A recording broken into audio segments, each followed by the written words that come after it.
Hello good noon. मैं हूं आपके साथ कंचन जसवानी। आप देख रहे हैं हमारा खास शो स्वस्थ रहो मस्त रहो। आज हम अपने इस खास कार्यक्रम में बात करेंगे स्किन डिजीजेस की। स्किन प्रॉब्लम कई तरह की हो सकती हैं। कई स्किन प्रॉब्लम ऐसी भी होती है जिनका कोई इलाज ही नहीं होता है, और साथ ही आपको ये बता दें उनका इलाज नहीं होता है लेकिन रोकथाम जरूर हो सकता है, निवारण नहीं हो पाता है। स्किन प्रॉब्लम आपकी स्किन को बुरी तरह से प्रभावित करता है। स्किन प्रॉब्लम के कारण क्या होते हैं, क्यों आपकी स्किन में स्वेलिंग होती है, क्यों आपको इचिंग होती है, या कोई भी स्किन में अगर कोई चेंज होता है तो ये क्यों होता है, आज ये समझने की कोशिश करेंगे। कुछ त्वचा की स्थितियां आनुवांशिक हो सकती है, जबकि जीवन शैली के कारण भी स्किन प्रॉब्लम हो सकती है। स्किन से जुड़ी बीमारियों का असल कारण क्या है, इसकी वजह का आज तक पता नहीं चल पाया है। अक्सर ऐसा कहा जाता है कि स्किन से जुड़ी बीमारियों का कारण पेट की गर्मी बढ़ने और खून में गंदगी बढ़ने की वजह से होता है, लेकिन हर बार ऐसा नहीं होता है। शरीर में विटामिन डी की कमी से स्किन की बीमारी ट्रिगर हो सकती है, और इसी मुद्दे पर आज स्वस्थ रहो मस्त रहो में हम एक्सपर्ट पैनल के साथ बातचीत करेंगे। हमारे साथ कई खास मेहमान जुड़ेंगे। आपका कोई भी स्किन से रिलेटेड अगर सवाल है तो आप हमारे एक्सपर्ट्स के साथ पूछ सकते हैं। हमारा नंबर लगातार स्क्रीन पर फ्लैश कर रहा है, 012069809991 पर आप कॉल कर सकते हैं। अपनी स्किन से जुड़ी किसी भी समस्या के बारे में एक्सपर्ट्स के साथ जान सकते हैं। अब आपको ये बताते हैं कि स्किन डिजीज जो होते हैं उनके क्या क्या टाइप्स होते हैं, किस तरह से आपको पता चलता है कि आपकी स्किन में कोई प्रॉब्लम है। आपको अगर तिल हो जाए, जिसे मोल कहते हैं, मस्से हो जाए, या पिंपल्स हो, या आपको इचिंग हो रही हो, ये तमाम चीज़ें हैं जो स्किन डिजीजेस के अंतर्गत ही आती हैं। स्किन का कैंसर भी होता है, आपने कई बार सुना होगा। वो क्यों होता है, क्या वजह रहती है, आज तमाम तरह से आपको बातें बताने की कोशिश की जाएगी। साथ ही आपको ये बता दें कि कई तरह की ऐसी स्किन की प्रॉब्लम होती है, कितने टाइप्स की स्किन होती है ये भी आपको समझने की ज़रूरत है। ऑयली स्किन होती है, सेंसिटिव स्किन होती है, नॉर्मल स्किन होती है, ड्राई स्किन होती है। इन अलग अलग टाइप स्किन्स के अलग अलग क्या प्रॉब्लम्स है, आज ये जानेंगे। उन प्रॉब्लम्स का निवारण क्या होता है ये भी समझने की कोशिश की जाएगी कि आखिर ऐसा क्यों होता है कि वेदर चेंज होता है तो आपकी स्किन में वो रिफ्लेक्ट हमेशा होने लगता है। अमूमन आपने देखा होगा कि जिन लोगों की स्किन ऑयली होती है, जनरल रूटीन में विंटर्स आते आते उनकी स्किन भी ड्राई हो जाती है और फिर वो कोल्ड क्रीम का इस्तेमाल करते हैं। ऐसा क्यों होता है ये भी हम समझना ज़रूरी है। क्लाइमेट और वेदर का कितना असर पड़ता है आपकी स्किन पर, यह भी आपका समझना बेहद ज़रूरी है। अगर हम इंडिया की बात करें या वर्ल्ड की बात करें, हर डेमोग्राफी के हिसाब से, हर जियोग्राफी के हिसाब से अलग अलग स्किन का डिवीजन हुआ है। जो लोग बाहर रहते हैं उनका एक पर्टिकुलर टाइप का स्किन कलर होता है, जो नॉर्थ इंडिया में रहते हैं उनका भी स्किन अलग टाइप की होती है, जो साउथ में रहते हैं उनकी स्किन भी अलग टाइप की होती है। ऐसा क्यों होता है? वेदर और क्लाइमेट, डेमोग्राफी एंड जियोग्राफी एक बहुत बड़ा वजह होता है, और आज इसी मुद्दे पर हम चर्चा करेंगे। Doctor BL Jahangir skin specialist है, वो हमारे साथ जुड़ गए हैं, उनका मैं रुख करना चाहूंगी। डॉक्टर बीएल, स्वागत है आपका आज हमारे खास कार्यक्रम में। सबसे पहले तो मुझे ऐसा लगता है स्किन को लेकर हर वर्ग के लोगों में बहुत कंसर्न रहता है, और स्किन को लेकर कई तरह की प्रॉब्लम्स रहती है, और एज के साथ साथ ये प्रॉब्लम्स अलग होने लगती है, लेकिन प्रॉब्लम जनरली रहती है। मैं सबसे पहले तो आपसे ये जानना चाहूँगी कि अपनी स्किन को यंग कैसे रख सकते हैं, क्या रख सकते हैं, या सिर्फ एक ये मिथ है? Right man, thank you so much for inviting me. Okay, so आपने इंट्रोडक्शन में मुझे बताया आपने और कि किस तरह से हमारे जो स्किन के अंदर कौन कौन सी प्रॉब्लम्स हो सकती है और हमें जो है वो कौन कौन सी कंडीशंस हमारी स्किन में आती है। तो अगर हम बात करें कि जो स्किन केयर की, तो बेसिकली हमें तीन चीज़ों का ध्यान रखना होता है। एक क्लिनजिंग पार्ट होता है, सेकंड हाइड्रेशन होता है, और थर्ड कह सकते हैं कि प्रोटेक्शन और रिपेयर का पार्ट होता है हमारे लिए। ओके, इन तीनों चीज़ों को अच्छे से केयर करना जरूरी है। क्लिनजिंग, हमें अच्छे से स्किन को साफ करना जरूरी है, बिकॉज हमारी स्किन पे काफ़ी बैक्टीरियाज, डर्ट वगैरह होने के चांसेस रहता है, तो उसको हमें रेगुलर वे में क्लीन करना जरूरी है। और उसके बाद हमारी स्किन के अंदर एक हाइड्रेशन का पार्ट होता है, जिसमें हम अपनी स्किन को नरिश करते हैं, और जितना अच्छा नरिशमेंट होगा उतना ही स्किन हमारी स्वस्थ रहने के चांसेस रहेगा। ओके, और हमें डिजीज वगैरह होने के चांसेस बिल्कुल मिनिमल रहेंगे आपकी। और ये जो हाइड्रेशन का जो पार्ट होता है, मान के चले कि हमारी स्किन के अकॉर्डिंग हमें यूज़ करना पड़ता है कि हमें लोशन यूज़ करना है, हमें क्रीम यूज़ करना है, या कोई दूसरा फॉर्मुलेशन यूज़ करना है। और उसके बाद आता है कि एक प्रोटेक्शन का पार्ट, एक एक्स्ट्रा प्रोटेक्शन का पार्ट, राइट। जैसे एग्जाम्पल, आपने लोशन लगाया है, हेल्थी आपने स्किन को किया है, लेकिन आपको सन प्रोटेक्शन चाहिए, उसके लिए हमें दिन में एक सनस्क्रीन लगानी पड़ेगी।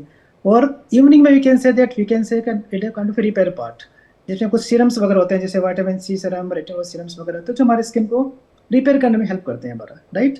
तो ये एक रूटीन कंडीशन होता है हमारे स्किन का, जहाँ पर क्या होता है कि हम स्किन को और हेल्दी बना सकते हैं, रख सकते हैं। ठीक है डॉक्टर बीएल, इंटरनेट पर पिछले कुछ टाइम से ये ट्रेंड चला है, hyaluronic acid, vitamin C, niacinamide, AHA, अलग अलग तरह की पील्स अवेलेबल होती हैं, अलग अलग ब्रांड्स ये तमाम चीज़ें लेकर आते हैं, रेटिनॉल। क्या ये सारी चीज़ें जो हम इंटरनेट पर देखते हैं और जिस गति के साथ, कई ऐसे डर्मेटोलॉजिस्ट को भी मैंने सुना है, रेप्यूटेड डर्मेटोलॉजिस्ट जो इन चीज़ों को प्रमोट करते हैं, क्या ये चीज़ें विद एज ज़रूरी होती है, या आपको लगता है कि sunscreen, applying sunscreen, cleansing, moisturising and sunscreen can do well for any age group?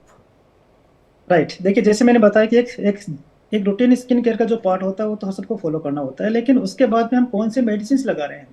देखिए आपने जो भी आपने मुझे बताया, जैसे कि विटामिन सी, रेटिनॉल, या फिर और कोई दूसरे medicine like hyaluronic acid, these are comes in the medicine part.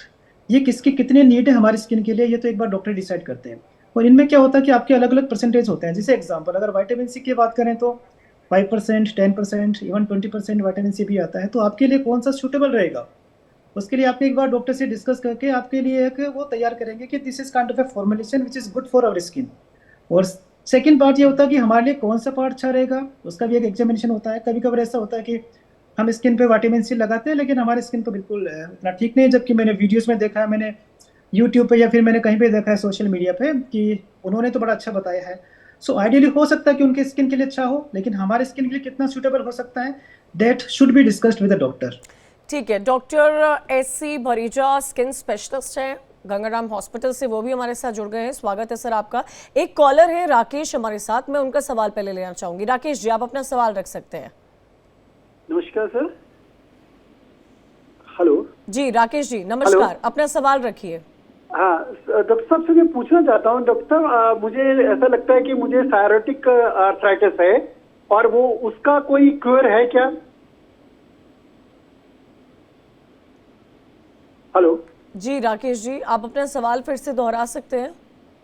हाँ, मुझे सायरोटिक आर्थराइटिस है। I want to have an cure for that psoriatic arthritis.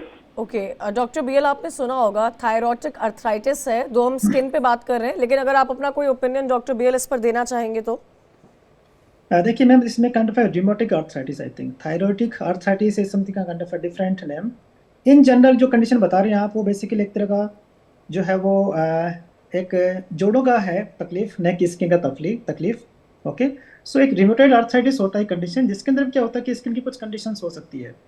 इनको हम बोलते हैं सिस्टमिक जो प्रॉब्लम्स होती है, एक साथ ग्रुप में डिजीज होती है, तो उनमें कुछ सिस्टमिक पार्ट भी होता है, उनमें कुछ स्किन का पार्ट भी होता है। तो अगर आप कोई ट्रीट करते हैं स्किन कंडीशन, तो उसके लिए ज़रूरी है कि उसको इंटरनली ठीक किया जाए। ओके, अगर रिमोटॉइड आर्थराइटिस की बात करें, अगर मैं थोड़ा सा मैं उनको क्लियर करता हूँ कि अगर रिमोटॉइड आर्थराइटिस से बात करें, तो आर्थराइटिस अगर आपका ठीक होता है तो उससे एसोसिएटेड जो कंडीशंस होती है स्किन की, वो भी अपने आप ठीक होती है। अगर हम बात करें थायराइड की बात करें, तो थायराइड की वजह से भी आपकी स्किन में खूब सारी प्रॉब्लम्स हो सकती है, जैसे कि आपका स्किन का ड्राई होना, आपका हेयर फॉल होना। This conditions are very common after thyroid problems. So अगर आप थायराइड की प्रॉब्लम को ठीक करते हैं, तो ये मान के चलिए कि आपको स्किन के लिए ज़्यादा कुछ मेडिसिन लेने की जरूरत नहीं है। Okay, because they are secondary problems. Okay, तो हमें कोज को ठीक करना चाहिए in general, and we can see that our skin will be automatically better. ठीक है, thank you Rakesh for your question. Doctor S D. Bhareeja, मैं आपसे ही जानना चाहती हूँ सर, स्किन रूटीन क्या होना चाहिए? एक क्या स्किन रूटीन एज ग्रुप के अकॉर्डिंग डिफाइन होता है, और डाइट का कितना रोल होता है? मैं इसमें ये भी जोड़ना चाहती हूँ कि जब लोग यंग रहते हैं, मैंने कई ऐसे केसेस देखे हैं जिनका डाइट बहुत अच्छा है, बहुत अच्छा न्यूट्रिशन ले रहे हैं, कई फ्रूट्स उनके डाइट में इन्वॉल्व रहते हैं, खाना भी वो बहुत हेल्दी खाते हैं, लेकिन उसके बावजूद भी पिंपल्स की उनको समस्या रहती है। Is it because of hormones, या डाइट से इसका कोई लेना देना नहीं है? क्या समझा जाए doctor SC.? Sir could you please unmute, मुझे आपकी आवाज नहीं मिल पा रही है।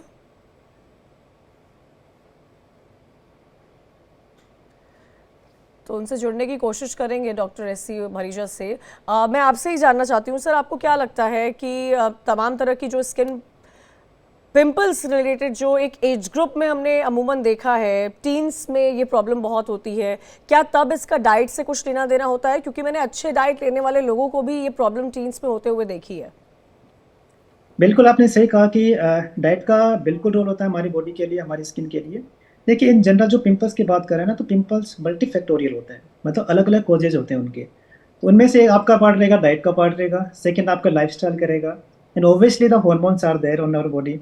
फिर एक स्ट्रेस इंड्यूस पिंपल्स भी होते हैं, एंड फिफ्थ मैं कह सकता हूँ कि आप स्किन का कैसे केयर करते हैं। इन सबसे आपका पिंपल्स डिसाइड होने वाले हैं कि हमारे पिंपल्स में कितने बनने वाले हैं और कितने वो परसिस्ट रहने वाले हैं और रिकरेंस होने वाले हैं। तो आपने 2 या 3 फैक्टर जो हमारे हाथ में होते हैं, लाइक हमारा डाइट, हमारा लाइफस्टाइल और हमारा स्ट्रेस वाला पार्ट, और I can say the care वाला पार्ट, अगर ये सही रहेंगे तो ऑब्वियसली हमारा स्किन ज़्यादा बेहतर होगा, पहली बात। और सेकेंड कह सकते हैं कि हमारा स्किन है वो ज़्यादा हेल्दी होगा। बट हाँ, कभी कभार ऐसा होता है कि हॉर्मोन्स का काफ़ी पार्ट होता है जहाँ जहाँ पे हमारा स्किन ज़्यादा ऑयली होता है, और उसके बाद में क्या होता है, हमें एक्स्ट्रा केयर की नीड होती है, कुछ मेडिसिन की नीड होती है। तो कहना मतलब है कि किसी भी कंडीशन का जो ट्रीटमेंट है ना, वो एक होलिस्टिक होना ज़रूरी है। होलिस्टिक ट्रीटमेंट ही सबसे अच्छा ट्रीटमेंट माना जाता है, जिसमें स्टार्टिंग पार्ट आपका केयर से होता है। जितना अच्छा आपका केयर होगा उतना अच्छा आपके लिए, और मेडिसिन की नीड कम रहेगी आपके लिए। और सेकंड, आपका जो ट्रीटमेंट अच्छा होगा और उसका रिकरेंस रेट भी कम होगा। तो no doubt we can start our treatment from our diet and our good lifestyle. ठीक है, एक कॉलर हमारे साथ जुड़ गए हैं, धीरज जी। धीरज जी, आप अपना सवाल रख सकते हैं। हाँ मैडम नमस्कार, मैं डॉक्टर साहब से बात करना चाहता हूँ। मेरे को मेरे हाथ के दोनों पंजे में, हेलो, जी जी जी बोलिए मेरे धीरज हाथ के जी। दोनों पंजे में ये उभार कैसे हो गया, रैसेस हो गया, रैसेस, उभार उभार खुजली होती है उसमें मैडम बहुत काफी, और फंगल इन्फेक्शन है ये, अच्छा, फंगल आपको इन्फेक्शन है। ओके, आपको इचिंग की प्रॉब्लम है और फंगल इन्फेक्शन हो रखा है, राइट धीरज? के पंजे में मैडम, पंजे के ऊपर में उभार उभार है काफी, 6 महीने से लगभग। अच्छा डॉक्टर भरीजा, आपने धीरज जी का सवाल सुना होगा। उनको फंगल इन्फेक्शन है, इचिंग की प्रॉब्लम है और 6 महीने भी हो गए हैं। आप क्या सजेस्ट करेंगे?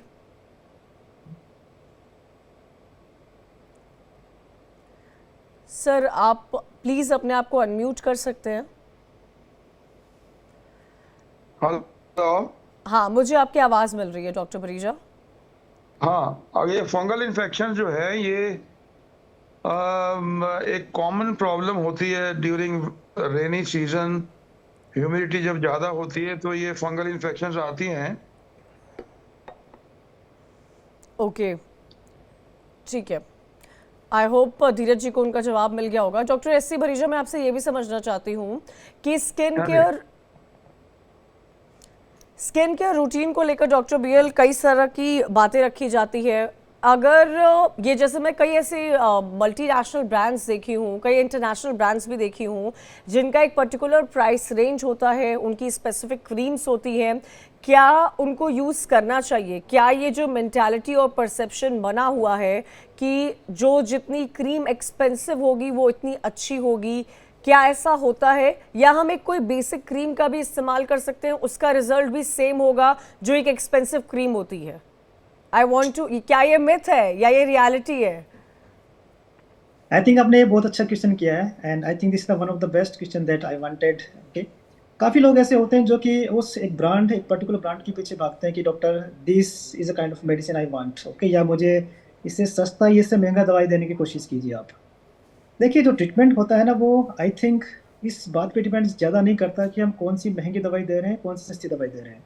इस बात पे ज़्यादा डिपेंड करता है कि हमारे लिए कौन सी दवाई सबसे बेस्ट हो सकती है। ओके, सेकंड, जितने भी आपके महंगे ब्रांड्स होते हैं ना, तो उनका काफ़ी एडेड कॉस्ट होता है, और वो कहीं ना कहीं हमारे जो कंज्यूमर है उनसे हमें लेने की कोशिश होती है वो। ओके, तो better you can discuss with the doctor, और डॉक्टर आपके लिए सूटेबल बता सकते हैं कि आपका जो रिजल्ट है, अगर एक क्रीम है 200 रुपीज़ की है और एक 2000 की रुपीज़ है, तो पॉसिबल है कि आपका 200 रुपीज़ वाली क्रीम भी उतना ही इफेक्टिव हो जितना कि 2000 वाली हो। ओके, तो इसमें कभी भी कॉस्ट के पीछे मत भागिए, नॉट एट ऑल। मैं उसका बिल्कुल भी कह सकता हूँ कि फेवर नहीं करता हूँ, and I believe that don't by the medications from the online. Okay, आजकल मेरे पास में डिजीज का डिस्कशन तो बहुत कम होता है, and they are drinking so many medications कि डॉक्टर हमने ये, हमारे पास में 10 क्रीम से हमें ये बताया कि इनमें से कौन सा मेडिसिन मेरे लिए बेस्ट रहेगा। तो इस तरह के डिस्कशन ज़्यादा होते हैं because they are buying the medications by their own, so which is not good I think. Okay, आपका अप्रोच बिल्कुल सिंपल होना चाहिए। ओके आपका अप्रोच कंडीशन बेस्ड होना चाहिए, क्रीम बेस्ड नहीं होना चाहिए। ओके आपको लगता है कि डॉक्टर मेरे पिंपल्स हो रहे हैं, please give me the right medicine for that, please give me the right resume for me. तो ये वाला अप्रोच सबसे बेस्ट अप्रोच हुआ करता था। आई थिंक आज से 5-7 साल पहले ये जो ट्रेंड अभी हुआ है 5-7 साल में ही हुआ ज़्यादा, and I think this is not very good trend, and always discuss with your doctor. मैं हमेशा आई थिंक 2 या 3 बार बोल चुका हूँ मैं, ये ज़्यादा ज़रूरी है बजाय कि हम कोई भी मेडिसिन को हम ऑनलाइन खरीदें, because that medicine is not sometimes suitable for your skin. ठीक है, AK गुप्ता जी हमारे साथ जुड़ गए हैं, अपना सवाल रखना चाहेंगे। AK गुप्ता, आप अपना सवाल रख सकते हैं। नमस्कार डॉक्टर साहब। हाँ, AK गुप्ता हेलो। जी अपना सवाल रखिएगा। हाँ नमस्कार जी।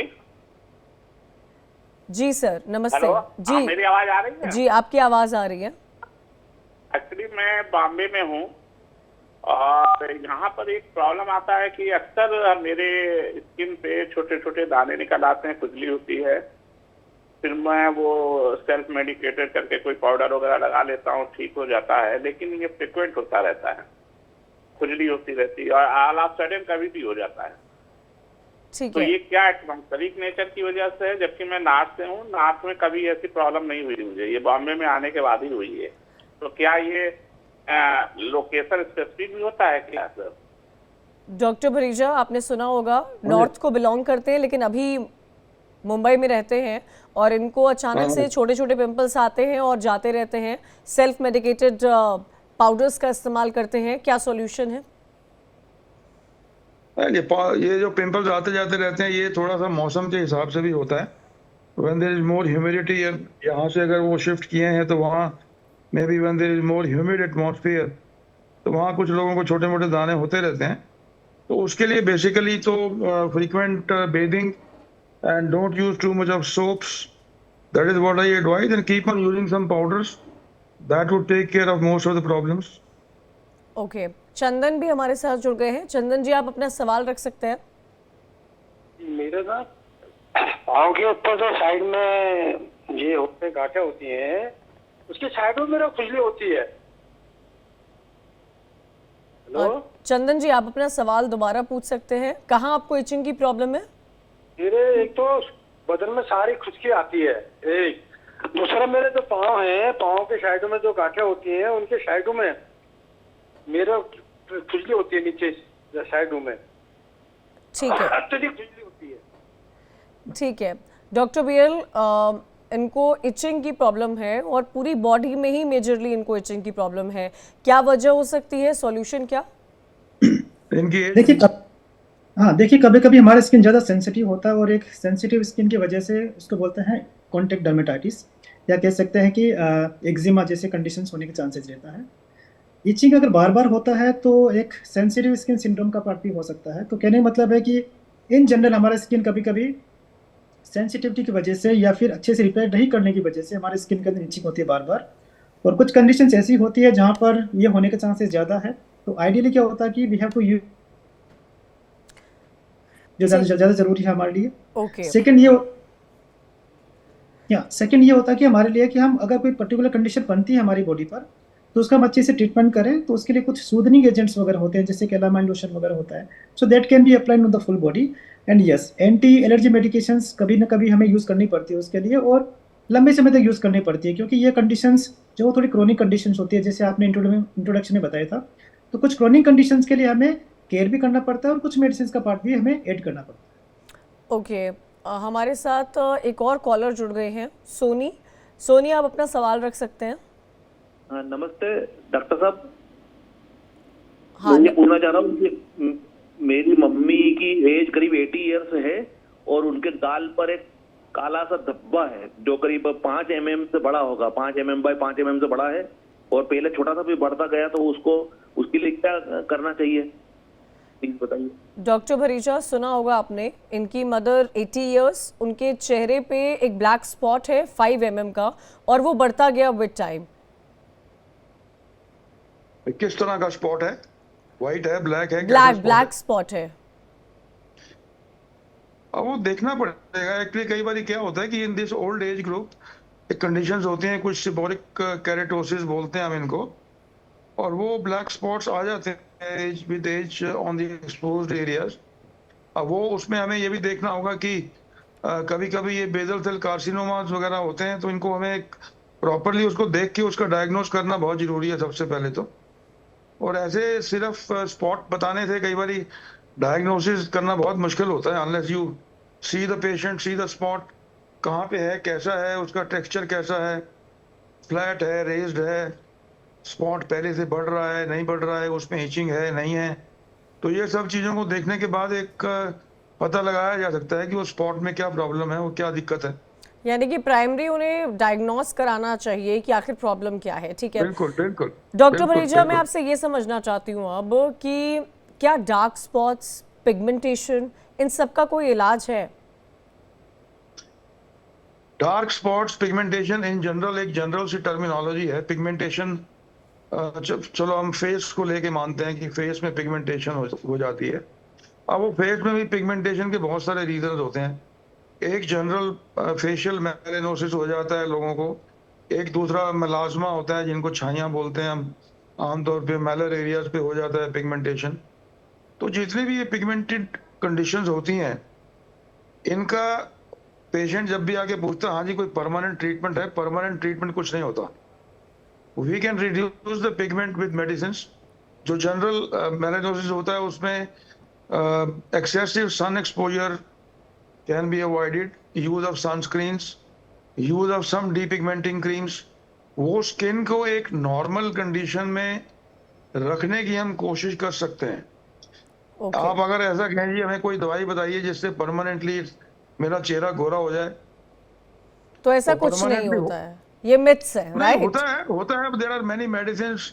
ग्लूटाथायोन यूज करते हैं आजकल लोग, इंट्रावेनस भी करते हैं, ओरल भी देते हैं लोग। वो कुछ क्रीम्स वगैरह लगाना होता है, सनस्क्रीन यूज करिए, अवॉइड एक्सेसिव सन एक्सपोजर। तो इन सब चीजों से पिगमेंटेशन जो है वो कम हो जाती है।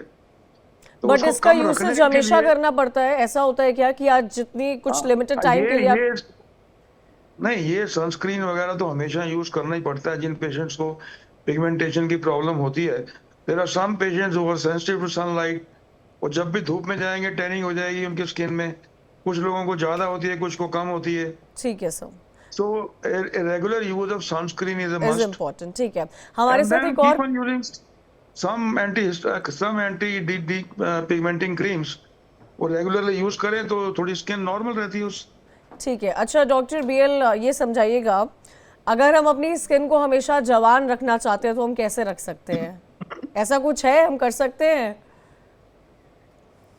राइट, काफ़ी अच्छा क्वेश्चन पूछा आपने। और स्किन को जवान रखने के लिए सबसे पहले आपको मेडिसिन की नीड नहीं है, और ये बहुत बड़ा मिथ है कि मुझे ऐसी कोई मेडिसिन दे दीजिए डॉक्टर साहब जो कि मेरा स्किन हमेशा जवान रहे। ओके, आपकी एजिंग प्रोसेस एक नॉर्मल प्रोसेस होता है बॉडी का, और उसको डिले करने के लिए आपके पास में अलग अलग सोर्सेज है। उनमें से कुछ पार्ट आपका एक स्किन केयर का हो सकता है। तो आपका एक अच्छा खाना, अच्छा पीना और आपका अच्छा एक लाइफ स्टाइल सबसे पहले आपके एजिंग प्रोसेस को डिले करेगा, जिससे आप ज़्यादा जवान दिखोगे, अच्छे दिखोगे, आपके स्किन के अंदर ज़्यादा फैट नहीं होगा, ड्रूपिंग नहीं होगा। और जो फैट इंड्यूस्ड जो कुछ कंडीशंस होती है, समय के साथ में आने वाली जो कंडीशंस होती है वो डिले होगी। तो आप कह सकते हो कि आप अपने 50% ट्रीटमेंट तो आपने ऐसा ही कर लिया बिना मेडिसिन के। Now we are coming for the other treatments, जिसको हम कह सकते हैं कि मेडिकल ट्रीटमेंट्स या फिर कुछ लेजर थेरेपी वगैरह। तो उसमें 2-3 अलग अलग तरह से ट्रीटमेंट्स होते हैं जो हमारी स्किन को अच्छा बेहतर बनाने में हेल्प कर सकते हैं। I am running short on time, thank you सो अरे। मच। बहुत इंपॉर्टेंट बातें आप लोगों ने हमें बताई है। कई कॉलर्स हमारे साथ जुड़े थे, क्या मिथ्स है क्या रियलिटी है, इसमें भी बहुत क्लैरिटी हमारे व्यूअर्स को भी मिली होगी। Doctor BL, thank you for joining us. Doctor S C. Bhareeja, आपका भी बहुत बहुत शुक्रिया। आज स्वस्थ रहो, मस्त रहो में मेरे साथ इतना ही। कल फिर होगी आपसे मुलाकात आपकी सेहत से जुड़े किसी इंपॉर्टेंट मुद्दे के साथ। आप देखते रहिए इंडिया टीवी।